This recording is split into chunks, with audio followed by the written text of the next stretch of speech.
이야기꾼 채널에 오신 것을 환영합니다. 지금 바로 시작하겠습니다. 이혼 도장 찍자마자 시어머니가 새 며느리를 환영한다며 가족 단톡방에 글을 올렸습니다. 첫 방문 기념으로 5성급 호텔을 통째로 빌려온 가족 18명이 모여 축하 파티까지 열었죠. 저는 그들을 비웃으며 즉시 한도 5억짜리 가족카드 5장을 모조리 해지해버렸습니다. 잠시 후 시어머니에게서 전화가 걸려왔습니다. 전환이 그들을 비웃으며 아가 8,800만 원 식사비인데 카드 결제가 안 된단다. 내가 어떻게 살라고. 만년필 펜초기 이혼. 합의서 위로 마지막 흔적을 남겼습니다. 그 소리는 마치 마른 나무잎이 발여 부서지듯 가볍고도 선명했습니다. 구청 직원이 서류철 2개를 우리 두 사람 앞으로 각각 밀어주었습니다. 전 남편 강민주는 거의 낚아채다시피 제 몫의 서류를 챙겨 들고는 저를 쳐다보지도 않았습니다. 마치 1초라도 더 머물면 재수없는 기운이라도 옮을 것 같다는 듯이 말이죠. 저 백서연의 3년 결혼 생활은 이렇게 5분도 채 안 되는 시간 속에 완전히 끝이 났습니다. 구청의 회전 유리문을 나서자 9월의 햇살이 눈부시게 쏟아졌습니다. 저는 깊게 숨을 들이마시고 구석에 세워둔 제 작은 차로 향하려는데 가방 속 휴대폰이 미친 듯이 울리기 시작했습니다. 전화가 아니었습니다. 끊임없이 이어지는 메시지 알림음이었죠. 윙윙거리는 소리가 마치 성난 벌떼 같았습니다. 휴대폰을 꺼내보니 화면에는 가족 단톡방 아이콘이 떠 있었습니다. 제가 알림을 꺼뒀지만 전체 멤버 호출 기능 때문에 강제로 팝업이 뜬 것이었죠. 당신의 행복한 우리 가족. 메시지를 보낸 사람은 전 시어머니 박선자 여사. 시간은 불과 1분 전 제가 이혼 서류를 받아든 바로 그 순간이었습니다. 그녀는 폭죽과 활짝 웃는 이모티콘을 연달아 붙인 장문의 글을 올렸습니다. 내 예쁜 새며느리 조아라의 첫 공식 방문을 열렬히 환영합니다. 엄마가 헤리티지 5성급 호텔에 제일 큰 룸을 예약했으니 우리 가족 18명 한 명도 빠짐없이 모두 와서 우리 아가 환영해주고 좋은 기운 듬뿍 받아가자. 그 아래로 사진 몇 장이 이어졌습니다. 첫 번째는 시어머니가 젊은 여자와 다정하게 어깨동무를 하고 찍은 셀카였습니다. 저는 그 여자를 알았습니다. 조아라. 강민준이 휴대폰 비밀 앨범에 숨겨두었던 그의 진정한 사랑이었죠. 두 번째 사진은 호텔룸의 화려한 원형 테이블이었습니다. 테이블 위에는 이미 정갈한 전체 요리가 차려져 있었죠. 테이블 위에는 이미 정갈한 전체 요리가 차려져 있었죠. 세 번째는 단체 사진이었습니다. 역시나 강민준의 누나, 둘과 형부들, 이모와 이모부, 사촌들까지 까만 인파가 중앙에 선 강민준과 조아라를 둘러싸고 있었습니다. 모두들 얼굴에 웃음꽃이 활짝 핀 채 카메라를 향해 엄지를 치켜 세우고 있었습니다. 저는 그 자리에 우뚝 서 있었습니다. 햇볕에 팔이 뜨겁게 달아올랐습니다. 사진 속 강민준의 의기양양한 표정과 주름이 잡히도록 활짝 웃고 있는 전 시어머니의 얼굴을 쳐다보았습니다. 한때의 관계를 정리하며 마음속에 일었던 미세한 파문이 그 순간 거짓말처럼 잠잠해졌습니다. 심지어 헛웃음이 나왔습니다. 저는 손가락을 움직여 단톡방에서 시어머니의 프로필을 눌렀습니다. 그리고 연락처 삭제를 선택했습니다. 연락처를 삭제하면 해당 사용자와 함께 있는 모든 그룹 채팅방에서 자동으로 나가게 됩니다. 시스템 알림창이 뜨자 저는 망설임 없이 확인을 눌렀습니다. 그리고 휴대폰을 집어넣고 하늘을 올려다보았습니다. 박선자 여사님, 당신들의 그 값비싼 환영 만찬. 과연 계산할 때도 그렇게 웃을 수 있을지 기대되네요. 저는 그 집비라는 곳으로 돌아가지 않았습니다. 이제 그곳엔 제가 아직 옮기지 못한 짐, 몇 상자와 역겨운 기억들만 남아있을 뿐이니까요. 저는 곧장 강남 시내로 차를 몰아 제가 가장 즐겨 찾는 카페로 갔습니다. 아메리카노 한 잔을 시켜 창가 조용한 구석에 자리를 잡았습니다. 오후의 햇살이 유리창을 통해 따스하게 손등 위로 쏟아졌습니다. 그제야 구청 앞에서 온몸에 스며들었던 한기가 서서히 가시는 듯 했습니다. 그제야 구청 앞에서 온몸에 스며들었던 간기가 서서히 가시는 듯 했습니다. 휴대폰은 여전히 간간히 진동했습니다. 제가 이미 나간 가족 단톡방이 아니라 예전에 업무 때문에 추가했던 강민준의 먼 친척 동생 때문이었습니다. 그녀는 제가 친구 목록에 있다는 사실을 잊었는지 연이어 호텔의 성대한 파티 현장을 카카오 스토리에 생중계하고 있었습니다. 그녀가 막 올린 짧은 동영상을 클릭했습니다.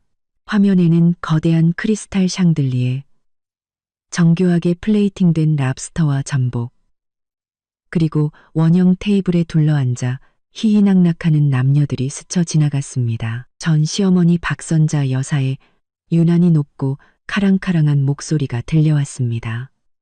그녀는 와인잔을 치켜들고 거의 휴대폰 화면을 뚫을 듯한 목소리로 외치고 있었습니다. 자자, 모두 잔을 드세요. 우리 강씨 집안에 진짜 복덩이가 굴러 들어왔습니다. 내 예쁜 며느리, 아라를 위하여 건배. 알도 못 낳는 어떤 암탉은 진작에 알아서 꺼져줬어야지. 괜히 자리만 차지하고 앉아서 우리 집안대 끊을 뻔했잖아. 테이블에 앉은 모든 사람이 박장대소하며 맞장구를 쳤습니다. 맞아요. 맞아. 아라 씨는 딱 봐도 복스럽게 생겼잖아요. 민준이 형, 이제 고생 끝이네. 어머님, 드디어 소원 성취하셨네요. 축하드려요. 저는 화면을 쓸어내리며 말없이 이 소란스러운 연극을 지켜보았습니다. 영상의 마지막. 카메라는 오늘의 주인공인 강민준과 조아라를 비췄습니다. 조아라는 수줍은 듯 강민준의 어깨에 기댔고 강민준은 의기양양하게 그녀의 허리를 감싸 안은 채 온 가족의 축복을 받고 있었습니다. 그 모습은 우리가 결혼식 때 하객들에게 인사하던 모습보다도 훨씬 더 행복해 보였습니다. 친척 동생은 영상에 글까지 덧붙였습니다. 새언니, 환영해요. 가족 모임. 행복 충전.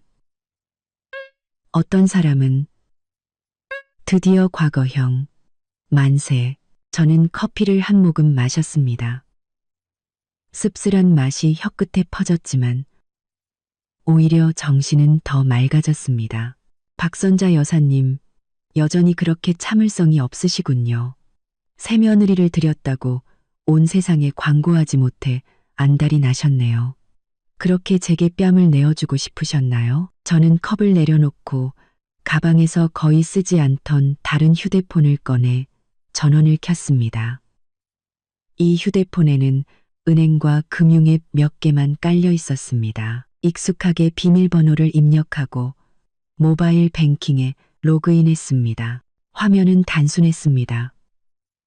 메인 화면에는 제 주거래 신용카드에 연결된 가족카드 5장이 표시되어 있었습니다. 각 카드의 한도는 5억 원. 지난 3년간 박선자 여사와 강민준의 누나들은 바로 이 5장의 카드로 사치스러운 생활을 유지해 왔습니다. 저는 첫 번째 카드의 상세 정보 페이지를 열어 카드 관리 옵션을 찾았습니다. 스크롤을 내리자 맨 아래에 작고 붉은 글씨로 카드 해지가 보였습니다. 시스템 알림창이 떴습니다. 고객님, 카드 해지 후에는 복구가 불가능합니다. 계속 진행하시겠습니까? 저는 가볍게 확인을 눌렀습니다.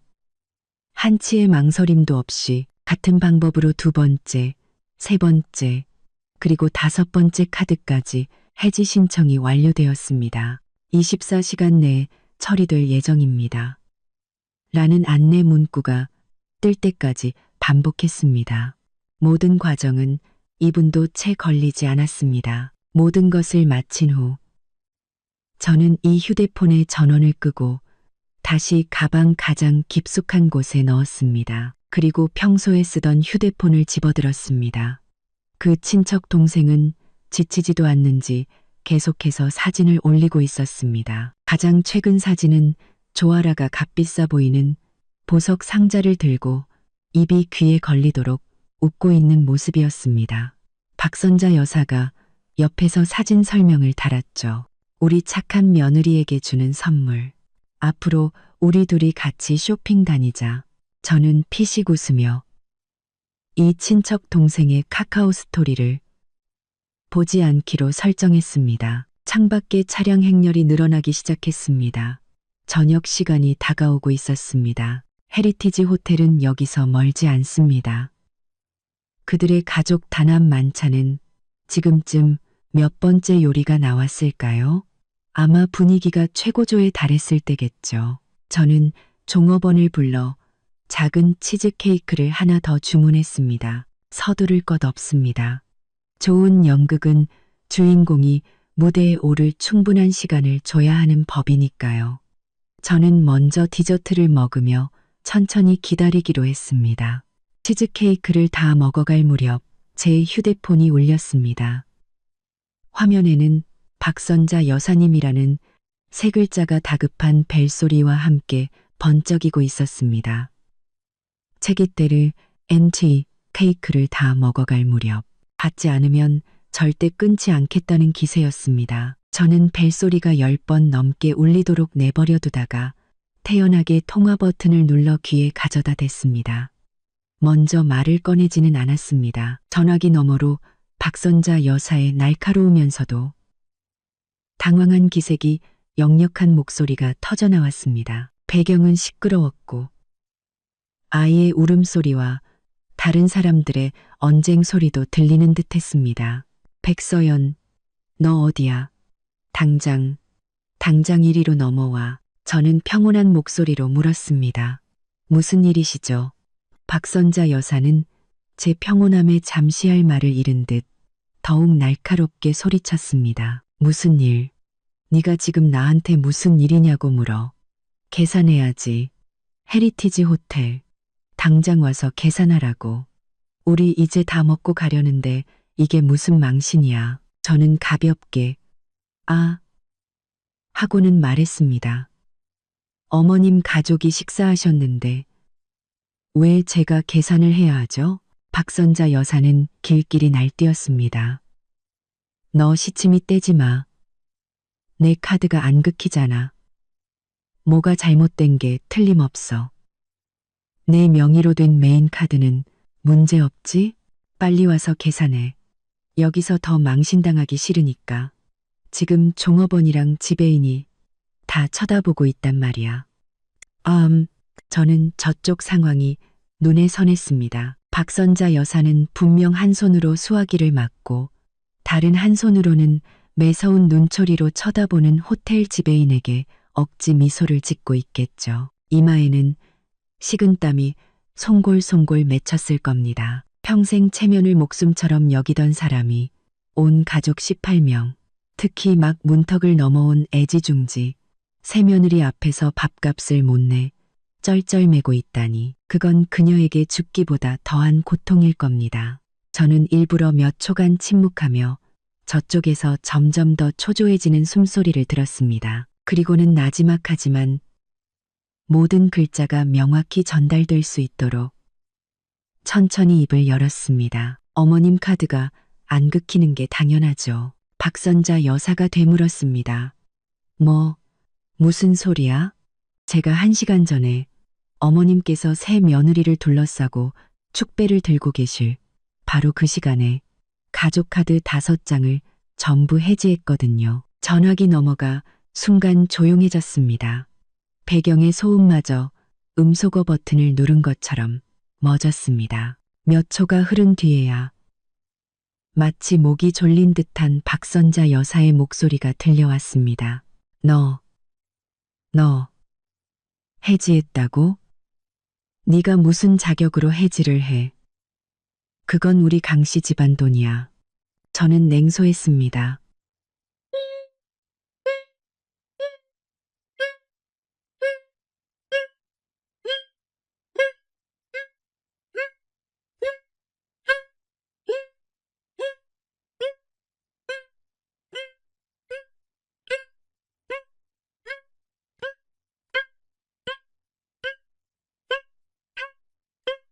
이제 강민준 씨와 이혼했으니 당연히 회수해야죠. 강씨 집안 돈이요? 강씨 집안 식사니 당연히 강씨 집안 돈으로 계산하셔야죠. 박선자 여사는 완전히 무너졌습니다. 목소리가 갑자기 높아지며 울음 섞인 비명을 질렀습니다. 백서연, 너 어쩜 이렇게 악독해? 너 나 죽이려고 작정했어? 8,800만 원. 밥값이 8,800만 원이라고.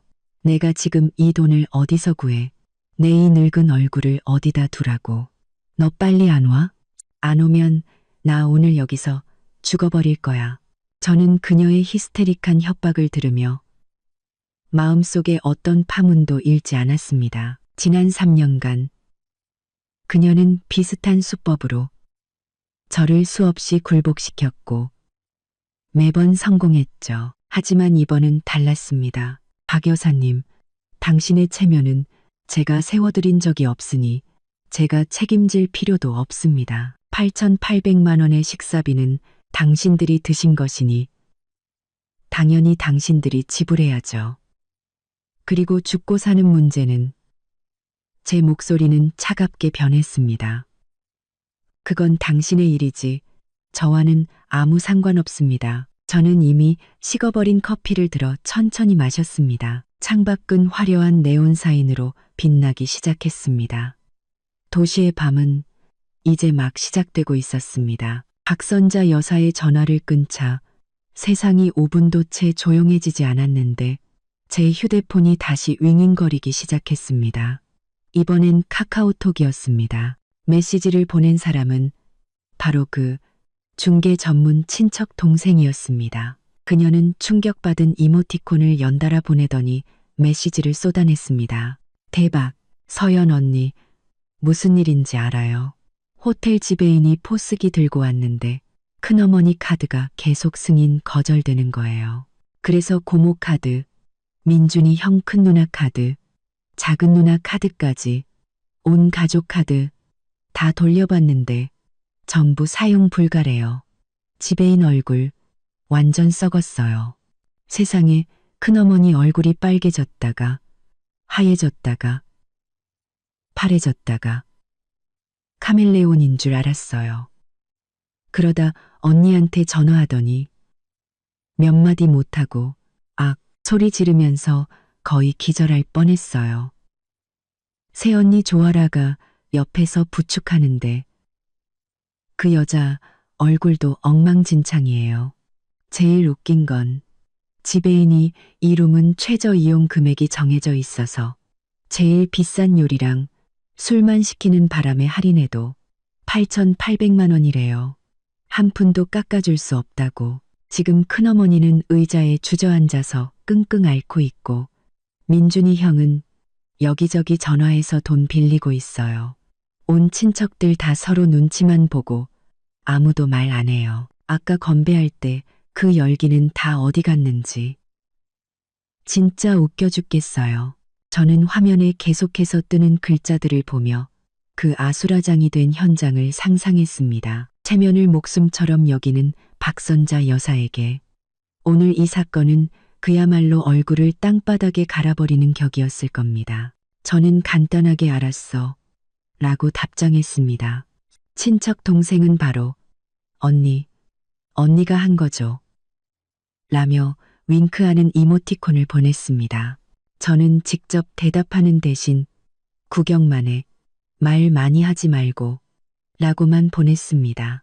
휴대폰을 내려놓고 아까 썼던 다른 휴대폰을 다시 켰습니다. 은행 앱에서 알림이 와 있었습니다. 5장의 가족카드 해지 절차가 모두 완료되었다는 내용이었습니다. 좋아. 완벽하게 돈줄을 끊었으니 이제 불길이 더 활활 타오르도록 땔감을 좀 더 넣어줄 차례였습니다. 저는 거의 쓰지 않던 인스타그램 부계정에 로그인했습니다.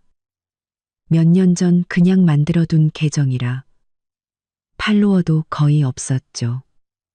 딱 좋았습니다. 저는 미리 가족 단톡방과 친척 동생의 카카오 스토리에서 저장해둔 사진과 영상을 골랐습니다. 박선자 여사가 새며느리를 환영한다며 올린 단톡방 캡처.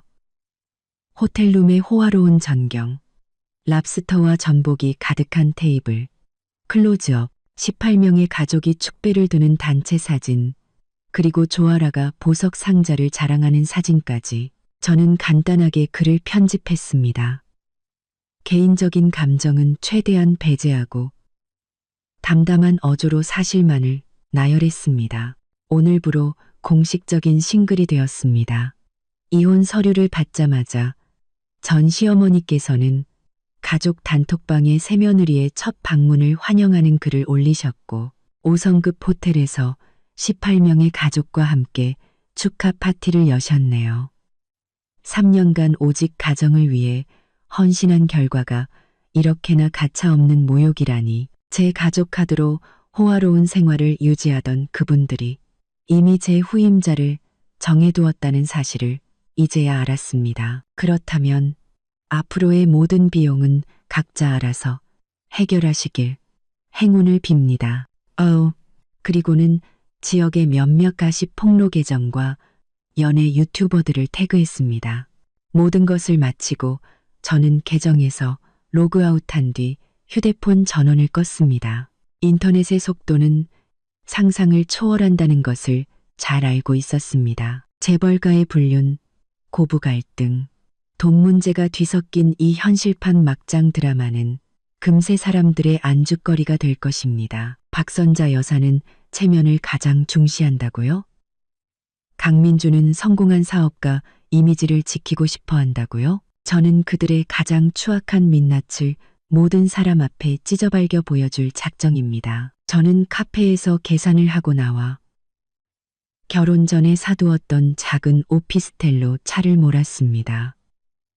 그곳은 조용했고 아무에게도 방해받지 않을 수 있었습니다. 뜨거운 물에 몸을 담그고 일찍 잠자리에 들었습니다. 다음 날 저는 휴대폰 벨소리에 잠에서 깼습니다.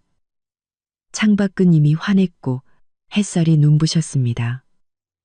창밖 전화를 건 사람은 제 절친 최수민이었습니다. 전화를 받자마자 그녀 특유의 우렁찬 목소리가 터져나왔습니다.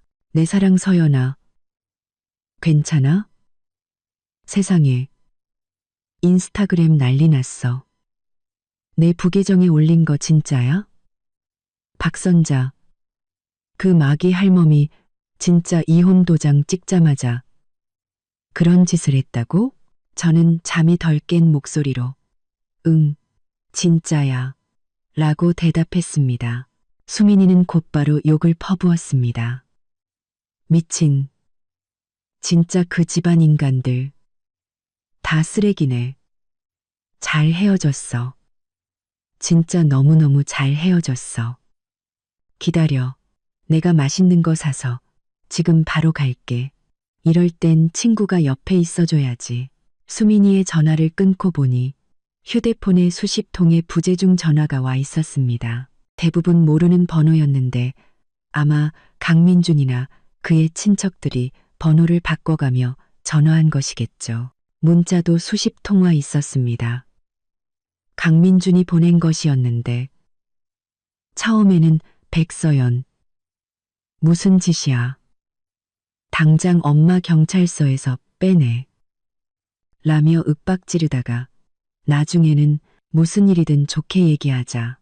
일단 와서 호텔 계산부터 해결해줘. 라고 애원하는 내용으로 바뀌어 있었습니다. 마지막 문자는 새벽 3시쯤 온 것이었습니다. 정말 이렇게까지 해야겠어? 저는 하나도 답장하지 않고 모두 선택해 삭제해버렸습니다. 경찰서라. 어젯밤의 결말은 제 생각보다도 더 흥미진진했나 봅니다. 느긋하게 일어나 씻고 옷을 갈아입자마자 초인종이 울렸습니다. 현관 카메라를 보니 역시 수민이었습니다. 양손 가득 무언가를 들고 살기등등하면서도 흥분을 감추지 못하는 표정이었습니다. 문을 열자마자 수민이는 저를 와락 껴안았습니다. 우리 서연이 마음고생 많았지. 근데 진짜 잘했어. 통쾌해 죽는 줄 알았네. 가족카드 해지한 건 정말 신의 한 수였어. 그녀는 식탁에 따끈따끈한 김이 나는 만둣국과 콩나물국밥이 든 봉투를 내려놓았습니다. 우리는 아침을 먹으며 수민이가 신나게 휴대폰을 보여주었습니다. 이것 봐, 이것 봐. 네가 올린 글. 유명 인플루언서들이 다 퍼갔어. 댓글이 벌써 수천 개야. 다들 그 쓰레기 집안 욕하고 너 응원하는 글이야. 저는 인기 댓글 몇 개를 훑어보았습니다. 첫 번째 댓글. 두 번째 댓글. 언니, 힘내세요. 지들 돈도 아니고 언니 카드로 상간녀 파티 열어주는 클라스라니. 얼굴에 철판을 깔았나? 세 번째 댓글. 후기 제발요. 8,800만 원 계산은 했나요? 시어머니 진짜 경찰서 갔나요? 실시간 중계 원합니다. 수민이는 화면을 넘기며 신나서 말했습니다. 그리고 사람들이 그 조아라라는 여자 신상도 털었어. 예전에 이상한 중소기업 안내 데스크에서 일하다가 강민준 꼬셨다던데? 또 어떤 사람은 박선자 여사가 차고 있던 새 팔찌. 저번 달에 내 카드로 긁은 거라고 알아봤어. 지금 온 인터넷이 그 집안 비웃고 있어. 그때 저희 집 유선 전화가 울렸습니다. 이 번호는 극소수의 사람만 알고 있었습니다. 저와 수민이는 눈을 마주쳤습니다. 제가 다가가 발신 번호를 확인했습니다. 낯익은 지역 번호였습니다. 저는 말없이 수화기를 들었습니다. 전화기 너머에서는 일부러 부드럽게 보이려는 듯한 남자의 목소리가 들려왔습니다. 강민준의 아버지, 전 시아버지인 강성국이었습니다. 서연이냐? 나다. 아비다. 저는 대답하지 않았습니다. 강성국은 잠시 머뭇거리다 명백한 당혹감과 피로가 섞인 목소리로 말했습니다. 서연아, 안다. 이번 일은 민준이랑 내 어미가 잘못했다. 너무 경솔했고 내 마음에 너무 큰 상처를 줬어. 이 아비가 대신 사과하마. 저는 여전히 아무 말도 하지 않고 그의 다음 말을 기다렸습니다. 강성국은 한숨을 쉬며 목소리를 더 낮췄습니다. 봐라. 이만큼 소란 피웠으면 됐지 않니? 네, 아니. 박 여사가 어제 호텔에서 너무 흥분해서 직원들이랑 좀 다투다가 경찰서에 하룻밤 갇혀 있었단다. 방금 조사받고 나왔는데 내가 데리러 가는 길이다. 이게 소문나면 우리 강씨 집안 명예에도 회사에도 영향이 아주 안 좋아. 그는 잠시 말을 멈추고 제 반응을 기다리는 듯했습니다. 제가 여전히 침묵하자 그는 어쩔 수 없이 말을 이었습니다. 그 호텔 계산 말이다. 8,800만 원. 작은 돈이 아니잖니. 민준이가 급하게 마련해봤지만 2천만 원밖에 못 구해서 아직 한참 모자라. 네가 일단 좀 먼저 내주면 안 되겠니? 이 아비가 너한테 빌리는 셈치마. 나중에 꼭 갚으마. 우리 그래도 한때 가족이었는데 남들 보기 창피하게 이러지 말자. 응? 그 말을 듣고서야 저는 드디어 입을 열었습니다. 날씨 얘기를 하듯 평온한 목소리였습니다. 강성국 씨, 세 가지를 잘못 알고 계시네요. 첫째, 저는 당신 아들과 이혼했습니다. 당신은 제 아버지가 아닙니다. 둘째, 박선자 여사가 경찰서에 간 것은 식사비를 지불하지 못하고 호텔 측과 다툼을 벌였기 때문입니다. 그건 그녀의 개인적인 행동이 초래한 결과이지